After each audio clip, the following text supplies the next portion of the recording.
Dati ang pagkakaalam ko, basta kamote, kamote na ang pangalan niyan, Tagalog man or Bicol, or sweet potato sa English. Mahilig si tatay sa kamote, pero meron lang siyang isang uri na gusto. Tuwing bibili ako sa palengke, sabi niya, yung orange ang laman ha, kung wala wag ka nalang bumili.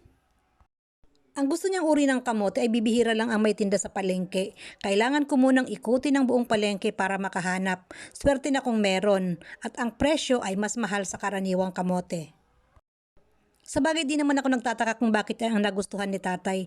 Naiiba naman kasi ang lasa, napakatamis, malilamnam at ang lambot ng laman. Maligat kumbaga. Ilang tindera na ang tinanong ko kung anong tawag sa ganyang kamote pero hindi rin nila alam basta ang alam daw nila kamote. So naging curious ako at nag-research. Ang kamote pala ay may 14 o 14 na uri at may kanya-kanya ding pangalan. At base sa na-research ko, ang ganitong uri ay Georgia Jet. Actually may 3 klase ang may hawig sa ganitong itsura.